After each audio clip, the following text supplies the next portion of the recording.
Every morning, or many mornings at least, I write in a journal, and I have for decades.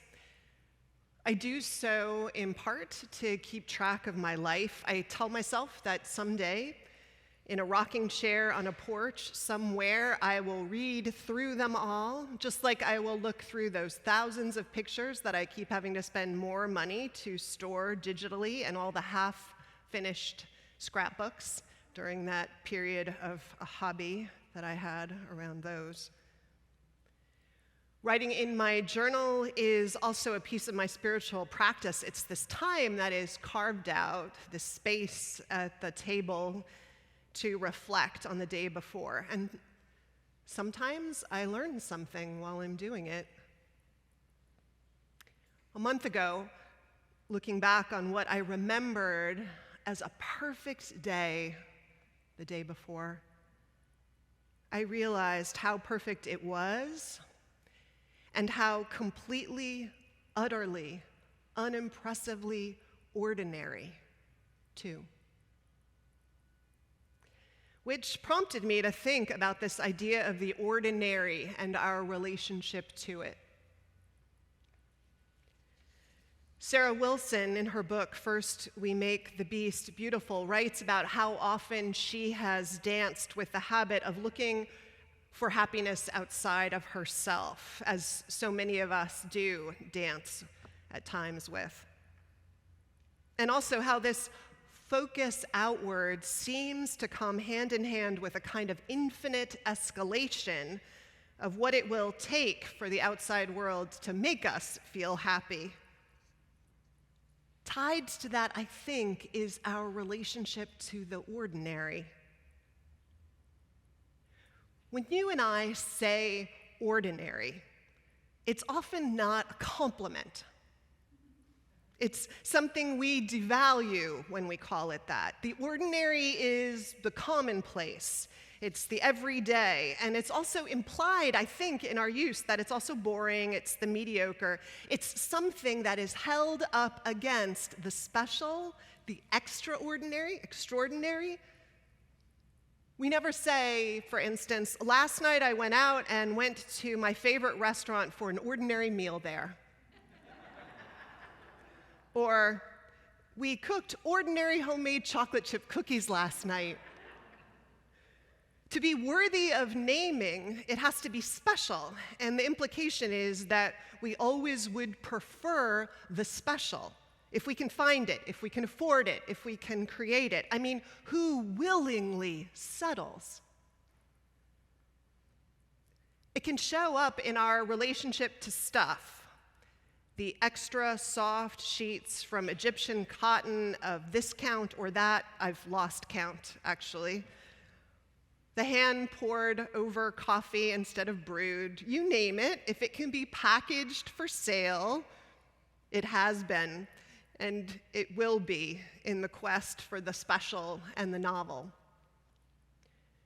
But I don't actually want to go down the path of this being a sermon about how consumerism and capitalism fuel this escalation and all the evils of it, the false promises embedded in both systems, the negative externalities and human, environmental costs of all of this. Though all of that is worth talking about, it's a ship we desperately need to turn around to save our lives in the quest for soulful living, for sustainable life together. But I want to fight to define some boundary that makes this sermon about more than just that. I mean, this escalation I'm talking about, it can show up in our relationship to experiences. Extreme sports sometimes strike me as this same escalation and diminishment of the ordinary. Like, skiing isn't enough. All the beauty of going down a slope, the wind blowing in your hair, the mountains. Instead, you have to try backcountry skiing, right? No lifts, no trails, the risk of avalanche or injury, and the scarcity of that experience for those who have done it. Anything we do, it seems, that can be ordinary we humans somehow find a way to escalate. And a piece of this can be the human drive for challenge, which I respect. And a piece of this is probably tied to our thirst for novelty, which I think is hardwired in us. But there is a piece in the shadows that is about a sense that what is ordinary isn't valued or worth as much in some calculus, unarticulated, of a life that is worth living. A special life has to be filled, it seems, with special things, and those aren't everyday common things. But is that true, that last statement? A special life, which is to say a good life, one we enjoy and find fulfilling, one that is delicious, has to be filled with special things, things that aren't commonplace? Are ordinary things less delightful, for instance? Well, let's think. I'm a huge fan of apples. I have at least one a day, so let's take the apple. Any ripe apple. Any apple that tastes like an apple. Juicy, sweet, or tart with the flavor profile of that kind of apple. Some apple right in the middle of the profile. That is to say, some ordinary Granny Smith apple, for instance. Isn't that apple lovely? Is it less delicious or gorgeous by being commonplace? Or take the nap. Any nap, say, that lasts between 20 minutes and an hour. Any nap that takes place where it's quiet or noisy, warm or cold enough for you to be able to stay asleep. That is to say, an ordinary nap. Isn't it delicious? One of life's most pleasant gifts? Even and especially if you have one, if you manage to have one every day, would it ever be less so for being less common? Or a day?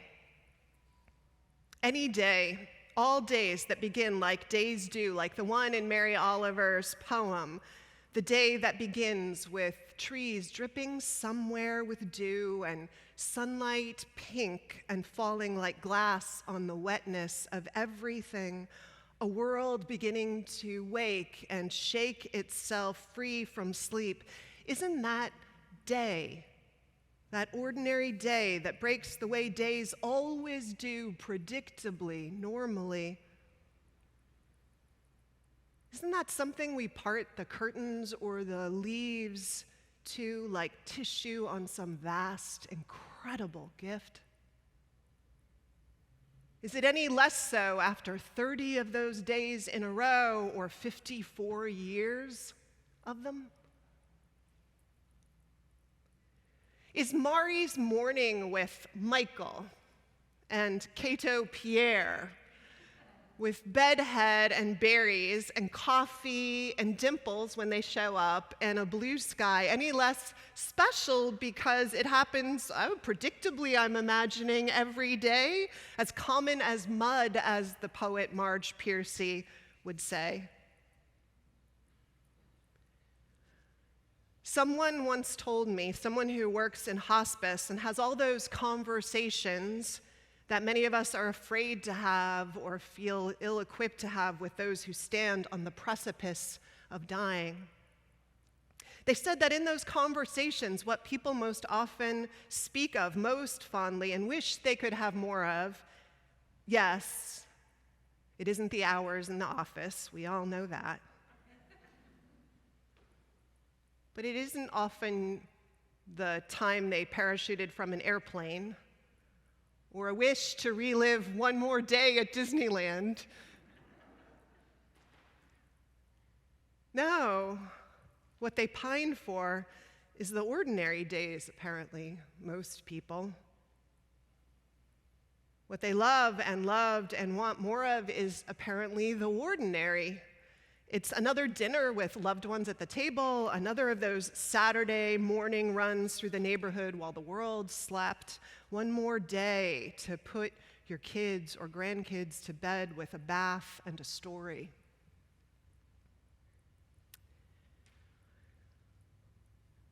In Thornton Wilder's play, Our Town, Wilder walks us through life in an ordinary place, if you remember the play, in Grover's Corners, New Hampshire, which, unlike Garrison Keillor's Lake Wobegon, where everyone is above ordinary, is instead a place Wilder makes explicit and clear where everyone is ordinary. In fact, he opens by telling us that he can't point to anyone of note who's ever come out of this place. And then he invites us to step into their daily lives, ordinary as they are. And in the last scene of the play, it's forwarded some years we are to when one of the characters, young Emily, now married, dies in childbirth and joins the world of the dead.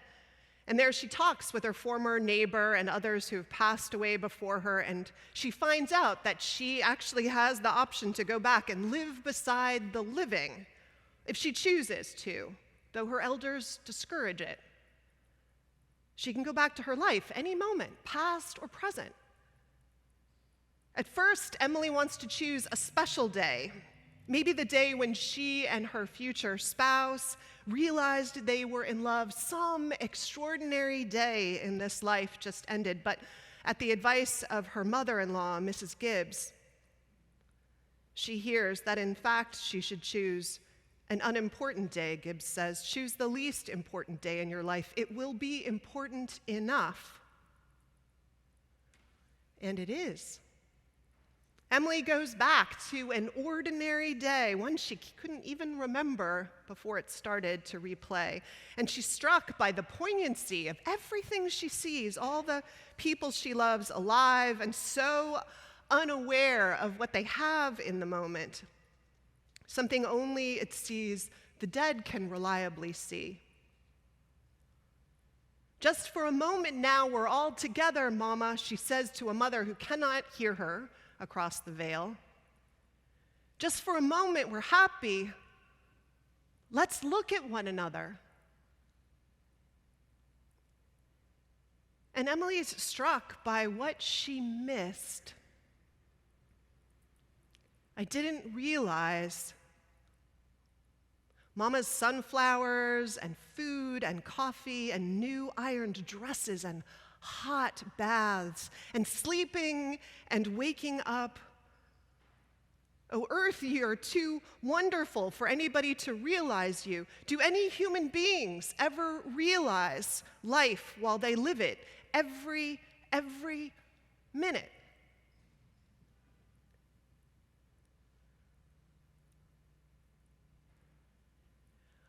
A friend sent me a photo of her child, now a young adult, walking. It was a picture from behind of him and his current love interest. A summer's day, they were all out to go on some errand or outing. No one was particularly dressed up. You could see the two walking together, their fingers interconnected, just a couple of them, relaxed, giving off that feeling of two people who are at ease with each other, talking about nothing in particular. There are moments as good as these in life, I texted back to her immediately. But none better. How do we see what's right in front of us with Emily's eyes? With what we too know in certain moments with keen clarity, how to live in praise of the ordinary. Not tempted to discount it or devalue it, but to see it and know it for what it is. Perhaps if we do, we will become like the poets do, seeing and singing the praise of the sacred ordinariness of it all. of Marge Piercy in her poem Welcome Morning, who writes how, quote, she means but often forgets to fall down by the kitchen table in a prayer of rejoicing. Or Lucille Clifton in her poem Cutting Greens, who writes of this intimate moment in the kitchen, I hold their bodies in obscene embrace, thinking of everything but kinship.